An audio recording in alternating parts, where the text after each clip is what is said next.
नमस्कार, आप देख रहे हैं गार्डनिंग एस्थेटिक्स। मैं हूं अनीता दिनेश। यूं तो एग्लोनिमा के हर टॉपिक पर मैंने वीडियोस बना रखे हैं, पर जब बहुत दिनों तक कोई एग्लोनिमा वीडियो ना डालूं तो आप में से बहुत सारे लोगों की क्वेरीज आने लगती हैं। बहुत सारी क्वेरीज का आंसर करने से अच्छा होता है कि जो क्वेरीज आ रही हैं उन पे वीडियो बना दिया जाए। ये जो एग्लोनिमा वीडियो है ये आपके लिए बहुत काम का होने वाला है, क्योंकि मैं अभी ऑटम सीजन के लिए अपने एग्लोनिमा को तैयार कर रही हूँ। क्योंकि ये जो 2 महीने हैं ये एग्लोनिमा में बहुत अच्छी ग्रोथ के महीने होते हैं, और इस समय आपके एग्लोनिमा में नई शूट्स निकलती हैं, नई पत्तियां निकलती हैं, और अगर इस समय उनको न्यूट्रिएंट्स नहीं मिले या सही डायरेक्शन में वो नहीं रखे रहे होंगे तो फिर वो पिछड़ जाते हैं। सर्दियां जब आ जाती हैं तो वैसे भी उनका एक सेमी डोरमेंसी का पीरियड होता है, उसमें थोड़ा बहुत तो सेटबैक आपके एग्लोनिमा को लगता ही लगता है। इसलिए अभी जो हम उनकी केयर करेंगे या अभी उनको हम प्रिपेयर करेंगे ताकि वो ऑटम के सीजन में ज्यादा से ज्यादा ग्रोथ ले सके और विंटर्स में वो डोरमेंसी में न जाएं। इधर बीच काफी बारिश होने की वजह से, बहुत ज्यादा ह्यूमिडिटी होने की वजह से एग्लोनिमा की पत्तियां पीली तो हो ही रही थी, और बहुत सारे मेरे प्लांट्स ऐसे थे जो कि अभी मैंने रीपॉट नहीं किए थे या छोटे पॉट में थे और रूट बाउंड हो रहे थे।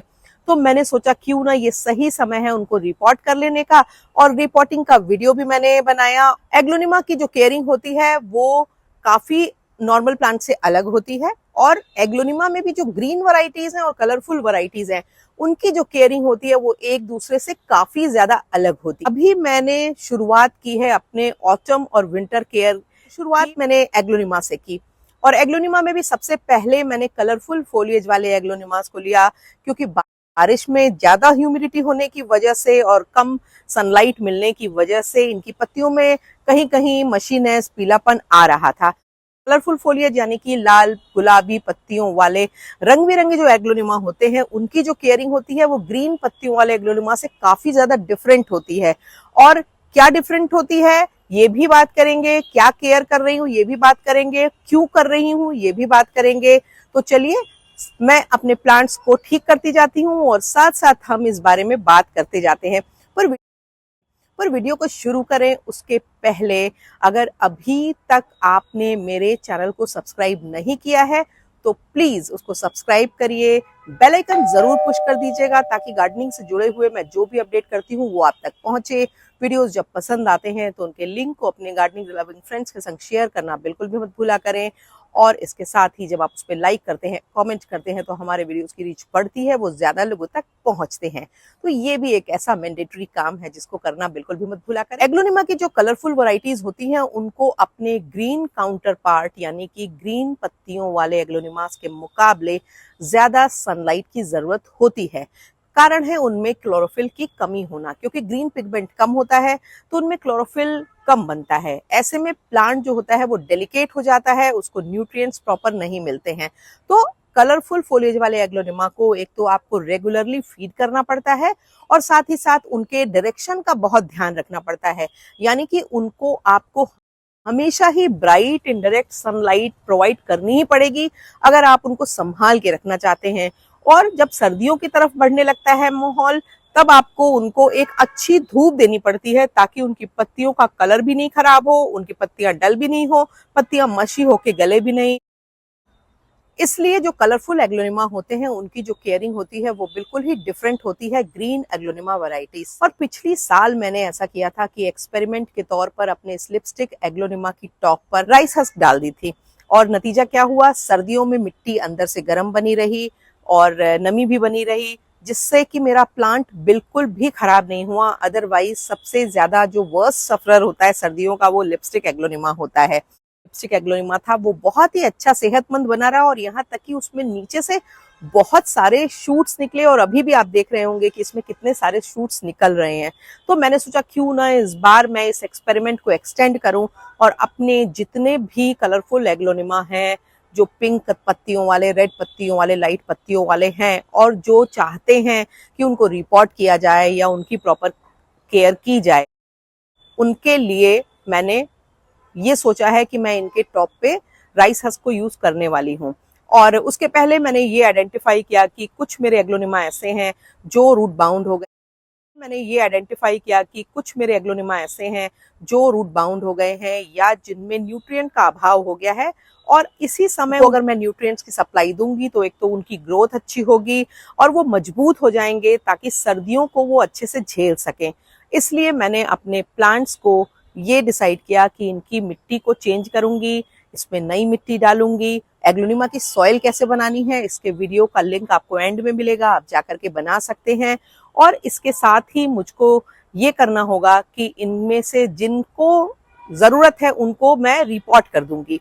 और मेरे पास करीब 15 से 20 एग्लोनिमा ऐसे हैं जिनकी पत्तियां कलरफुल हैं, पिंक रेड के शेड्स में आती हैं।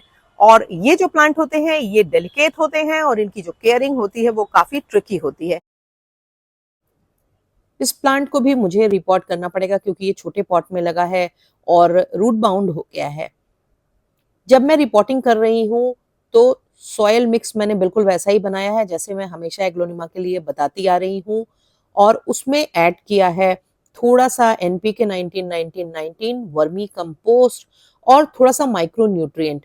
पर याद रखिए कि आप अगर नया प्लांट रिपोर्ट कर रहे हैं या पूरी सॉइल हटा करके रिपोर्ट कर रहे हैं तो आपको केमिकल फर्टिलाइजर या माइक्रो न्यूट्रिएंट 15 से 20 दिनों बाद, जब आपको लगे कि आपका प्लांट रिपोर्टिंग शॉक में नहीं गया है, तभी डालना होगा। पर क्योंकि मैं इनकी सॉइल हटा नहीं रही हूँ और बस इनको एक बड़े पॉट में डाल दे रही हूँ, इसकी वजह से मैंने मिट्टी में ये चीजें पहले से ऐड कर रखी हुई हैं। प्लांट भी देखो कितना ज्यादा रूट बाउंड हो गया था, और अब इसको करना तो यही होगा, नीचे एक अच्छी लेयर मिट्टी की डालो, पर मैं इसकी रूट्स की जो सॉयल है वो बिल्कुल डिस्टर्ब नहीं करूंगी क्योंकि मुझे एक दिन के लिए भी ये रिपोर्टिंग शॉक में नहीं चाहिए या स्ट्रेस नहीं चाहिए। साइड में नई मिट्टी भरिए तो ऊपर नई मिट्टी भरिए, चारों तरफ जब नई मिट्टी हो जाएगी तो प्लांट को वैसे भी न्यूट्रिएंट्स मिलने लगेंगे। और अगर रूट डिस्टर्ब कर दिया तो फिर कई बार कलरफुल एग्नोइमा को हैंडल करना थोड़ा मुश्किल हो जाता है। इसलिए मैं बार बार ये कहती हूँ कि लाल मिट्टी, पीली मिट्टी, ये वो हेन तेन के चक्कर में मत पड़िए। एक बार जब लाइए पहले तो उसकी सुंदरता को जी भर के निहार लो भाई, ताकि इतना महंगा प्लांट है आपके पास बचा तो रहे, कम से कम एक ही सीजन बचे। और फिर देखो मेरी तरह आपका प्लांट अगर 2-3 सीजन पुराना हो जाए, एक सीजन पुराना भी हो जाए, राइट टाइम पे इस तरह से रिपोर्ट कर दो। आप देखिए ये प्लांट मेरे अच्छे खासे पुराने हैं पर कितने अच्छे, खुश और हेल्दी दिखाई दे रहे हैं। क्योंकि अगर आप एग्लोनिमा को अपने कलेक्शन में मेंटेन रखना चाहते हो, खास करके कलरफुल एग्लोनिमास को, तो ये जो एक बात है उसकी आप हमेशा गांठ तो बांध ही लीजिए। मिट्टी में अक्सर एक मिसकंसेप्शन है कि बहुत ज्यादा मॉइस्चर रिटेनिंग होनी चाहिए, तो ऐसा बिल्कुल नहीं करना चाहिए। बैलेंस रखना चाहिए, 20% से ज्यादा उसमें मॉइस्चर रिटेनिंग मटेरियल जैसे कोकोपीट और मॉस ग्रास ये सब चीजें नहीं डालनी चाहिए। अदरवाइज मिट्टी बहुत ज्यादा मॉइस्चर रिटेन करने लगेगी और एग्लोनिमा में रूट रॉट हो जाएगा, क्योंकि एग्लोनिमा बेसिकली एक लो वाटरिंग रिक्वायरमेंट वाला प्लांट है।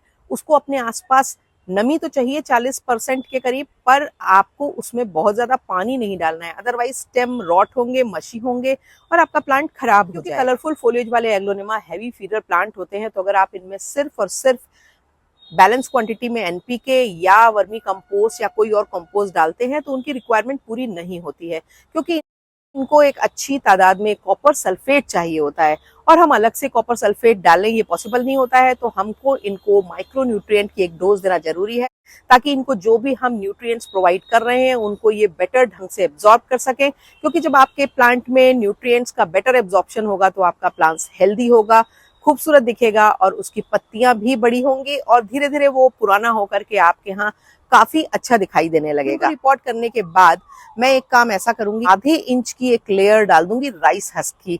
और मैंने पहले भी बताया क्योंकि मेरा ये एक्सपेरिमेंट बहुत सफल रहा था, और ये ना सिर्फ ऑटम में आपके प्लांट की मिट्टी को नम और गर्म रख करके इनमें से नए शूट्स निकलने को इनकरेज करने वाला है, बल्कि जब टेम्परेचर और गिरने लगेगा तो ये मिट्टी के अंदर गर्माहट को बरकरार रखेगा, जिससे आपके एग्लोनिमा पर विंटर डॉर्मेंसी का असर नहीं होगा और आपके प्लांट ज्यादा अच्छे, ज्यादा हेल्दी बने रहेंगे। तो ये कुछ सिंपल बेसिक सी बातें हैं जो आपको ध्यान रखनी है। इतना सब कर लेने के बाद अब बहुत ज्यादा इंपॉर्टेंट है इन प्लांट्स को सही डायरेक्शन में रखना। और अब मैं इनको थोड़ा सा ज्यादा सन एक्सपोजर वाले एरिया में रखूंगी, क्योंकि जब सर्दियां आने लगेंगी तो इनको ज्यादा बेहतर सन एक्सपोजर की जरूरत है। क्योंकि अगर मिट्टी में गर्माई बनी रहेगी और प्लांट की पत्तियों पे दिन में अच्छी खिली धूप मिलती रहेगी तो प्लांट की पत्तियों का कलर फेड नहीं होगा, पत्तियां पीली होकर के खराब नहीं होंगी, जो कि एग्लोनिमा, खासकर कलरफुल एग्लोनिमा में विंटर्स में आने वाली बहुत कॉमन शिकायत है। और इसके लिए मैंने इनको एक ऐसे एरिया में रखा है जहां पर साउथ से अच्छी सी धूप आएगी। सर्दियों के दिनों में कम से कम जिस दिन भी धूप निकलेगी उस दिन इनको इतनी बढ़िया धूप मिल जाएगी जिससे कि ये ठंड का शिकार नहीं होंगे। आपके एग्लोनिमा के प्लांट विंटर्स में बिल्कुल भी खराब नहीं होंगे। और अगर आपको वीडियो अच्छा लगा हो तो चैनल को सब्सक्राइब करना, वीडियो पे लाइक करना और कमेंट करना बिल्कुल भी मत भूलिएगा। अब आने वाला अगला वीडियो आप किस टॉपिक पे चाहते हैं ये भी आप मुझे कमेंट बॉक्स में लिख के बताएं, तो मैं कोशिश करूंगी कि आपके लिए वो वीडियो ला सकूं।